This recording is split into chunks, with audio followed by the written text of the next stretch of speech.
आज के इस महत्वपूर्ण प्रेस वार्ता में हमारे बीच आदरणीय दुर्ग लोकसभा के लोकप्रिय सांसद आदरणीय विजय बघेल जी, साथ ही हमारे भारतीय जनता पार्टी के प्रदेश के उपाध्यक्ष और दुर्ग संभाग के प्रभारी भी हैं आप, आदरणीय भूपेन्द्र सविन्नी जी, आदरणीय अमित चिमनानी जी, अनुराग अग्रवाल जी और आप सब।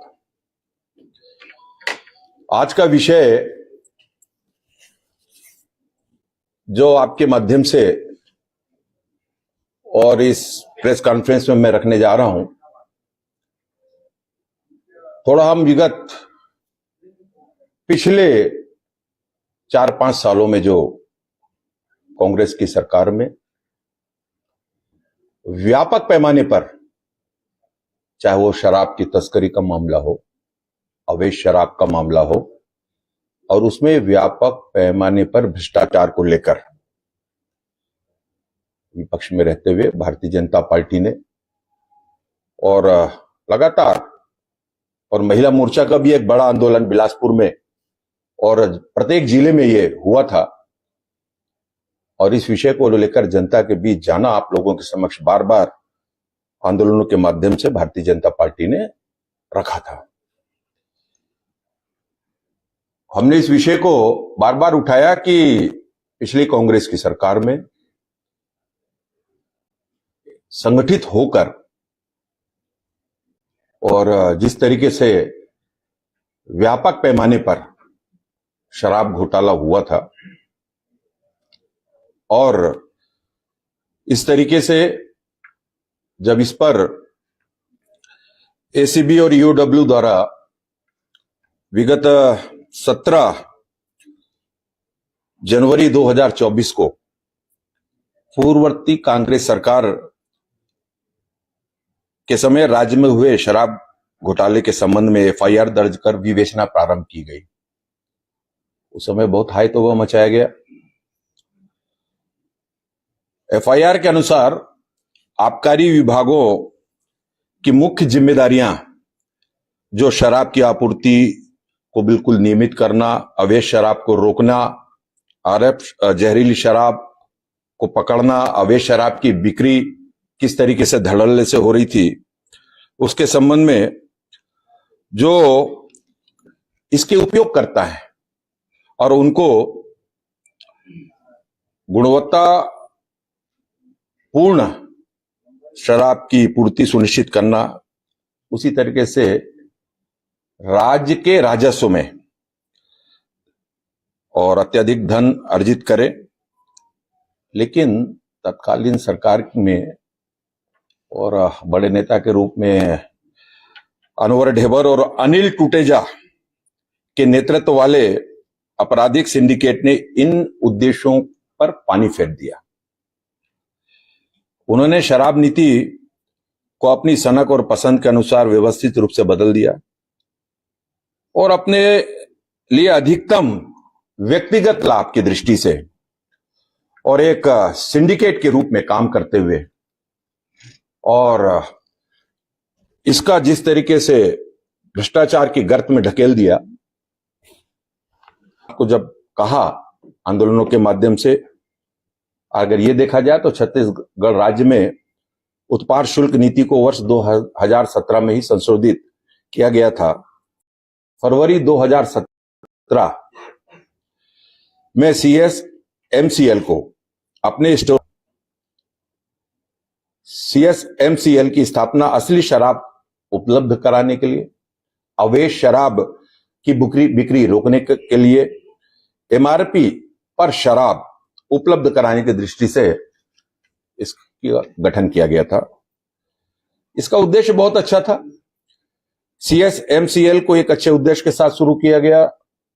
हालांकि राज्य सरकार में बदलाव के कारण सीएसएमसीएल का प्रबंधन बदल गया और यह सिंडिकेट के हाथों में चला गया।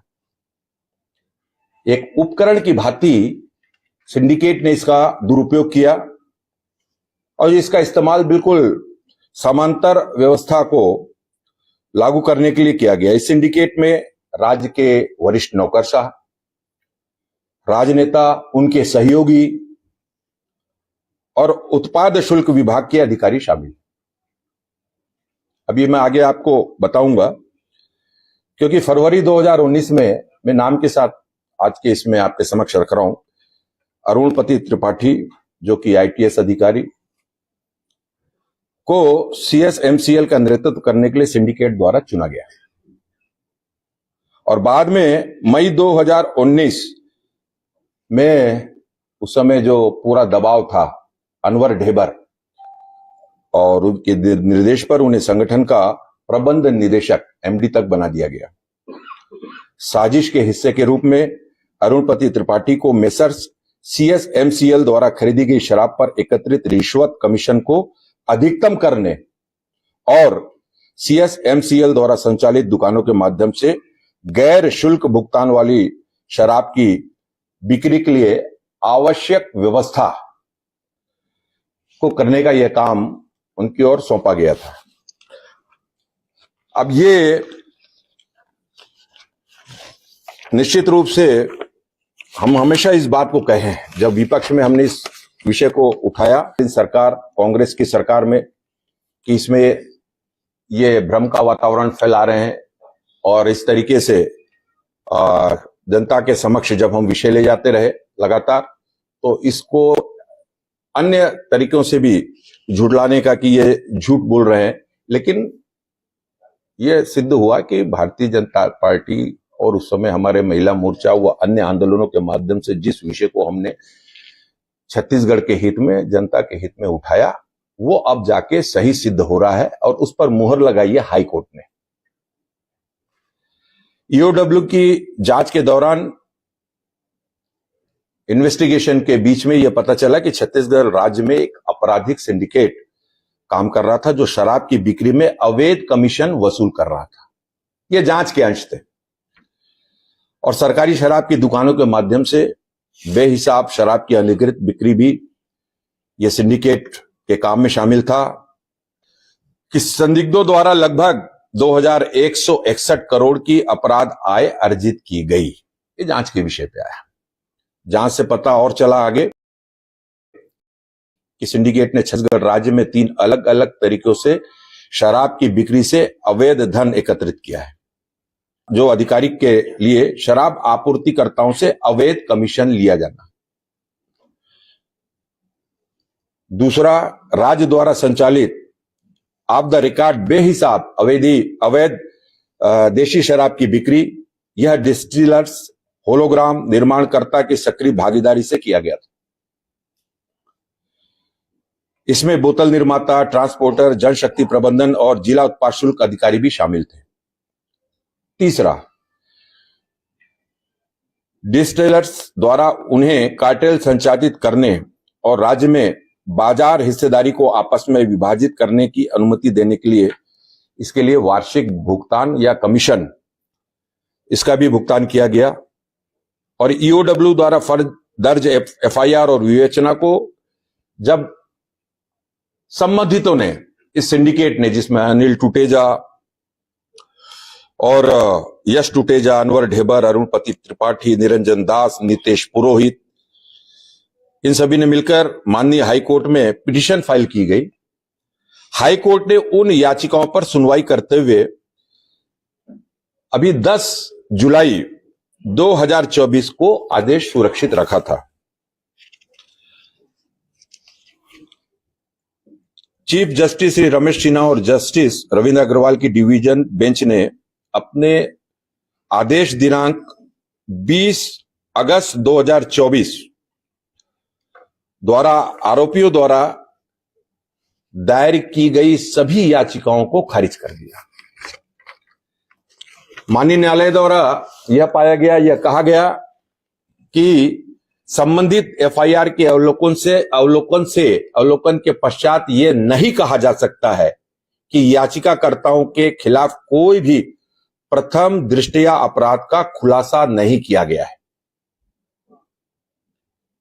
इसके अलावा जांच के दौरान यह फाइंडिंग है, एकत्र की गई सामग्री से यह पता चलता है कि अभियुक्तों याचिकाकर्ताओं द्वारा किए गए अपराधों की प्रकृति से राज्य के खजाने को भारी वित्तीय नुकसान हुआ है। यह माननीय उच्च न्यायालय द्वारा यह कहा गया है। और अपराध की अनुमानित आय लगभग 2161 करोड़ है। एफआईआर में नौकरशाहों, राजनेताओं, व्यापारियों और अन्य व्यक्तियों सहित 70 नामित व्यक्ति हैं और वर्तमान में यह एक संगठित अपराध का मामला, ये सभी उसी के अंश है। माननीय न्यायालय के द्वारा जो इसमें निर्णय जो इस याचिका के उसमें दिया गया कि एफआईआर में नौकरशाहों, राजनेताओं, व्यापारियों और अन्य व्यक्तियों सहित 70 नामित व्यक्ति हैं और वर्तमान में यह एक संगठित अपराध का मामला है जिसे जांच एजेंसियों द्वारा तार्किक निष्कर्ष तक ले जाने की जरूरत है। एक और विषय इसी के अंतर्गत कि राज्य पुलिस प्रतिवादी राज्य एसीबी, ईओडब्ल्यू या ईडी की कोई भी कार्रवाई पीएमएलए के किसी भी प्रावधान के उल्लंघन या सुप्रीम कोर्ट द्वारा पारित किसी भी आदेश का उल्लंघन नहीं पाया गया। शराब घोटाले में पिछले दिनों माननीय उच्च न्यायालय बिलासपुर के एक महत्वपूर्ण फैसले में कांग्रेस की तत्कालीन सरकार द्वारा किए गए घोटाले की कली एक बार फिर खोल दी है। इस फैसले से भाजपा द्वारा लगाया गया जो आरोप, हमेशा हमको कहा जाता था कि हम पर आरोप लगा रही है भाजपा, विपक्ष में है और इसलिए हम पर ये झूठे आरोप कर रही है, उसकी भी पुष्टि होती है। बिलासपुर उच्च न्यायालय में दायर याचिकाओं में 6 याचिकाएं ईडी के खिलाफ जबकि 7 याचिकाएं ईओडब्ल्यू व एसीबी के खिलाफ दायर की गई थी। याचिकाओं में 2000 करोड़ रुपए के शराब घोटाला मामले में ईडी की पुनः की जा रही कार्रवाई और ईओडब्ल्यू व एसीबी की ओर से दर्ज एफआईआर को और जो चुनौती उनको देते हुए उन्होंने खारिज कराने की मांग की थी याचिकाकर्ताओं ने। माननीय कोर्ट ने अनवर ढेबर, अनिल टुटेजा, यश टुटेजा, अरुणपति त्रिपाठी समेत अन्य आरोपियों द्वारा जांच एजेंसियों के खिलाफ दायर कुल 13 याचिकाओं को एक साथ खारिज कर दिया। माननीय कोर्ट ने अनवर ढेबर, अनिल टुटेजा, यश टुटेजा और इन सभी के द्वारा प्रस्तुत याचिकाओं के में जो फाइंडिंग में जो उन्होंने निर्देश दिया है, ये सब मैंने आपके आज की इस प्रेस में आपके समक्ष रखा है। और साथ ही न्यायालय ने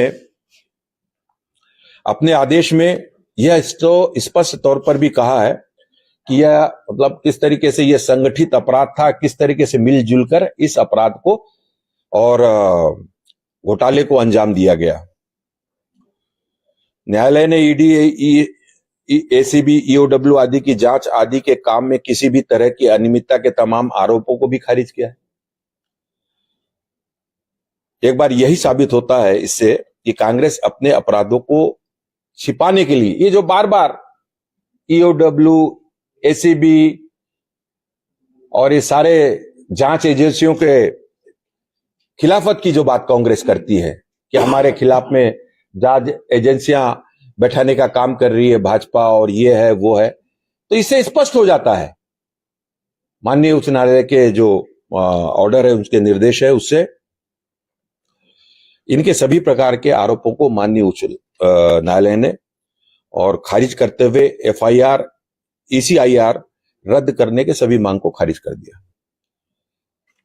अब सवाल केवल शराब घोटाले का नहीं है, इसी तरीके के कई घोटाले समय समय पे हमने विगत 5 वर्षों में और इसको जनता के सामने भी रखा, आपके समक्ष भी प्रस्तुत किया है, आंदोलनों के माध्यम से, धरना प्रदर्शनों के माध्यम से, चाहे वो कोयला का घोटाला हो और बलौदा बाजार उपद्रव की तक जिसमें कांग्रेस के विधायक की संलिप्तता और उनकी जमानत याचिका भी खारिज हुई है और 7 दिन के लिए देवेंद्र यादव को एक नए रिमांड पर भेजा गया है। इससे पहले तत्कालीन मुख्यमंत्री की करीबी अफसर सौम्या चौरसिया पर तो सर्वोच्च अदालत ने जमानत मांगने पर उल्टे 1 लाख रुपए का जुर्माना भी लगाया हुआ है। इस तरीके से माननीय उच्च न्यायालय का एक जो आदेश है उससे एक बात तो स्पष्ट है कि हमने समय समय पर 2116 करोड़ के घोटाले की जो बात और उसके संबंध में जो आंदोलन हमने समय समय पर छत्तीसगढ़ में विभिन्न जिला से लेकर हमारे राजधानी तक किए, बिलासपुर में महिलाओं का बड़ा आंदोलन हुआ, तो इस बात को प्रामाणिकता मिलती है माननीय उच्च न्यायालय के इस निर्णय से कि स्वाभाविक रूप से न सिर्फ शराब घोटाला बल्कि जितने भी घोटाले, चाहे वो कोयला से संबंधित हो, रेत से संबंधित हो, अन्य किसी भी प्रकार की अनियमितता है। और एक बात बहुत स्पष्ट इससे होती है कि पिछली सरकार ने और न सिर्फ घोटाले को नए नए स्वरूप में जन्म दिया छत्तीसगढ़ में, और न सिर्फ अपराध और अपराधियों का संरक्षण बढ़ा इससे, बल्कि सरकार के खजाने का राजस्व में भी और बड़े पैमाने पर अफरा तफरी हुई है। आज के इस अवसर पर हमारा उद्देश्य यह है कि हमने जिस विषय को लेकर बात हमने उठाई थी, अब क्योंकि यह बात अलग है कि कांग्रेस संवैधानिक संस्थाओं पर बहुत ज्यादा विश्वास नहीं करती है। समय समय पर उनकी टिप्पणी और संवैधानिक संस्थाओं को तो फिर एक बार एक भी विषय आया था सरकार में रहते हुए कि सीबीआई को हम यहां पर आने नहीं देंगे।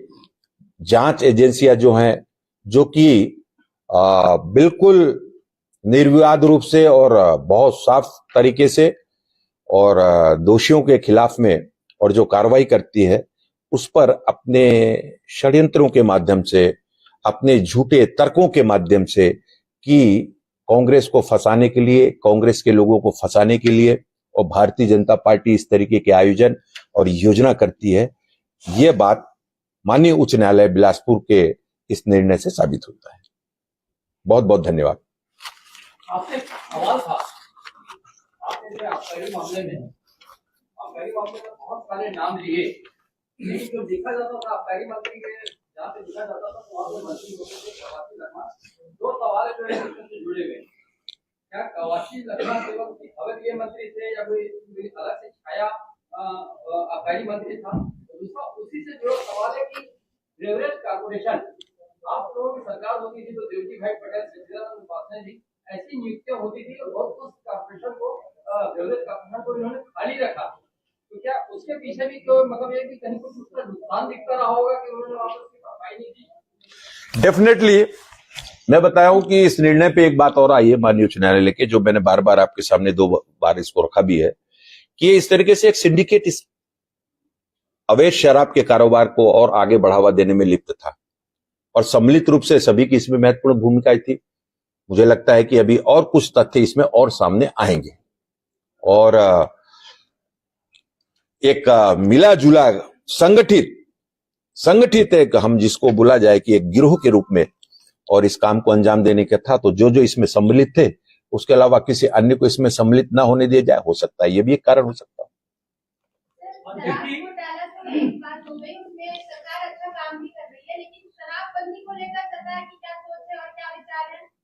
देखिए, सबसे पहली बात तो यह है कि कोई भी योजना, कोई भी कार्यक्रम को आप जब तक पूरे गुण दोष के आधार पर उसकी विवेचना, उस पर विचार करने के बाद निश्चित रूप से कोई ना कोई आगे कदम किस तरीके से उठाना है, और ये निश्चित रूप से सरकार का विषय है।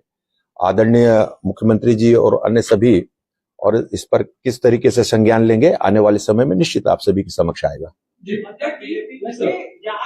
शराब निर्माता कंपनियों से डरी हुई है, ऐसा नहीं लगता क्या? जब से जांच चल रही है तब से अब तक शराब निर्माताओं के बारे में जांच कभी नहीं बोला, ना ईडी ने, ना एसीबी ने, ना ईओडब्ल्यू ने। आप संतुष्ट हैं जो जांच चल रही है उससे? नहीं, इसमें 2 तरीके की बातें हैं। सिंपली आपकी बात के उसमें बोल रहा हूं मैं, इसमें 2 तरह की बातें हैं।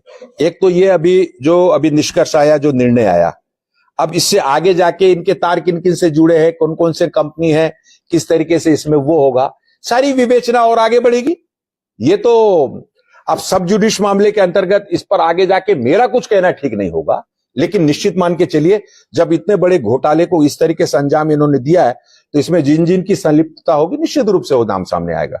बीजेपी की सरकार आने के बाद आपको ये कह रहे हैं कि जांच एजेंसी वो खुलकर कार्रवाई करना है। लेकिन पिछली जो कांग्रेस की सरकार थी उसमें कई अधिकारियों के खिलाफ मामले दर्ज किए गए, लेकिन अभी उनके खात्मे किए जा रहे हैं, उनकी गोबर रिपोर्ट सौंपी जा रही है।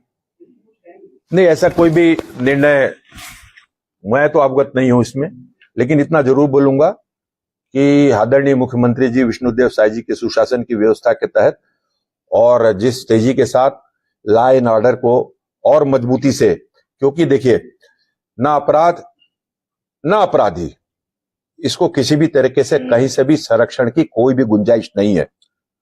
और अभी निश्चित रूप से आने वाले दिनों में आपको यह देखने को भी मिलेगा कि उन सभी मामलों को, जिस मामलों को लेकर हमने कहा था, उस पर बहुत ट्रांसपेरेंसी के साथ, मेरा ऐसा मानना है, मेरा ऐसा विश्वास है, जिस तरीके से आदरणीय विष्णुदेव साय जी पूरी पारदर्शिता के साथ, ट्रांसपेरेंसी के साथ अपनी योजनाओं को आगे बढ़ाने में लगे हुए हैं।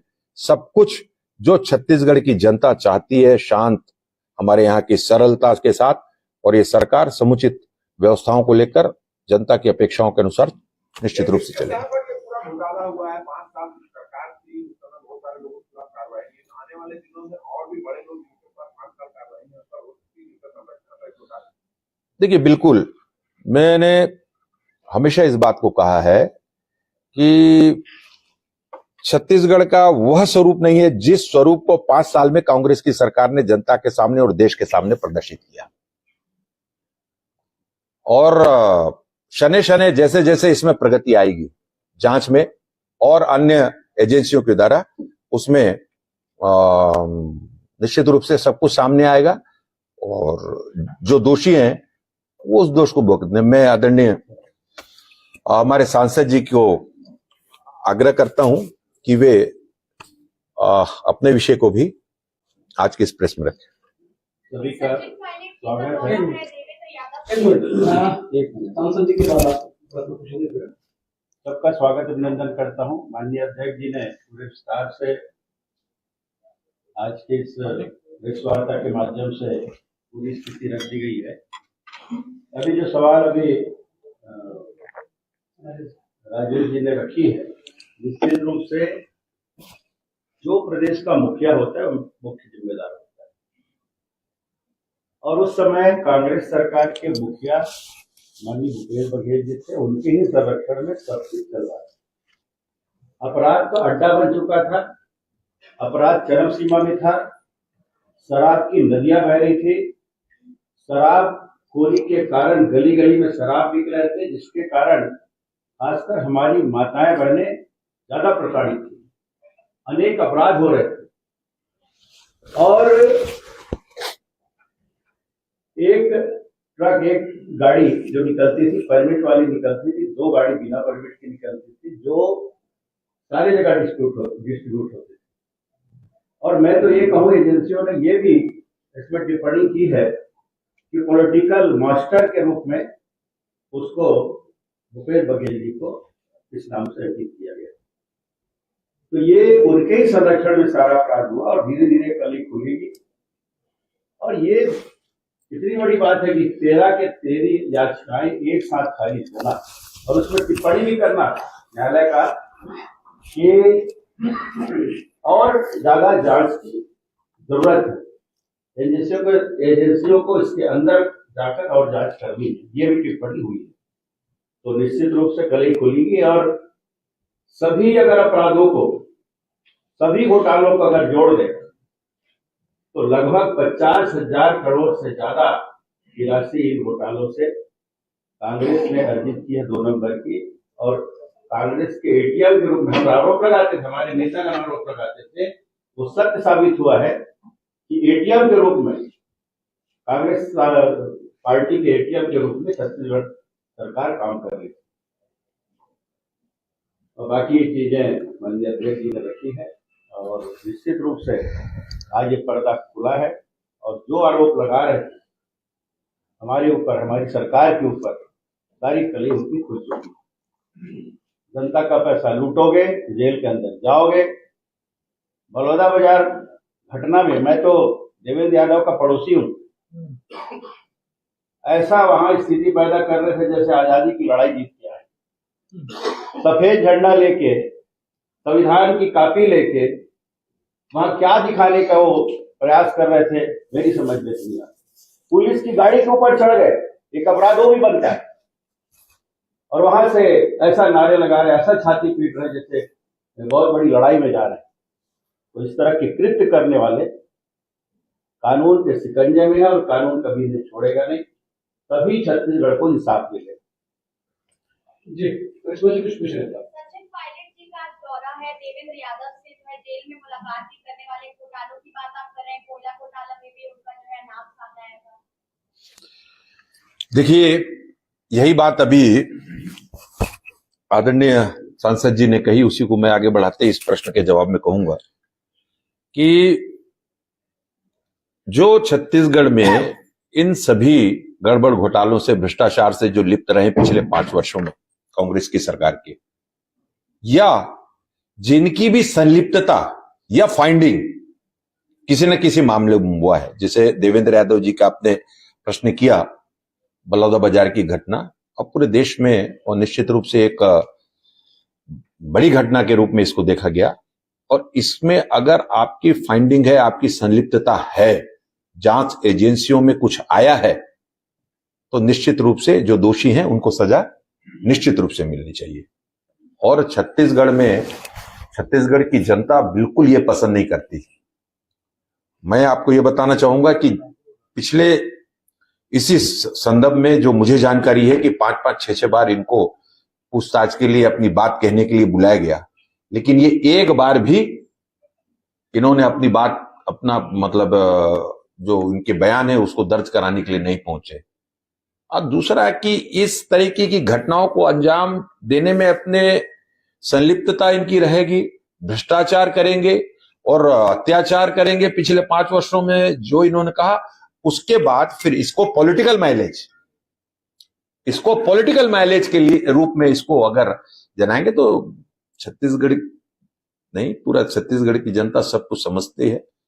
और निश्चित रूप से और आगे जिस तेजी के साथ और भी आगे इस पर जांच होगा, बिल्कुल स्पष्ट रूप से जो दोषी होगा, मुझे ऐसा लगता है जिस तरीके से जांच एजेंसियां निष्पक्ष रूप से काम कर रही हैं, निश्चित रूप से इसमें और भी बहुत कुछ सच सामने आएगा। सचिन पायलट चले जा रहे हैं देवेंद्र यादव जेल। अब वो उनके प्रभारी हैं, उनके नेता हैं, और उनका प्रवास है, और उनसे वो स्वाभाविक रूप से उनकी योजना और जो भी रणनीति के कारण मिलने जा रहे होंगे, वहीं मुलाकात होगी आने वाले समय सबकी। ये बघेल जी, आपसे एक प्रश्न था।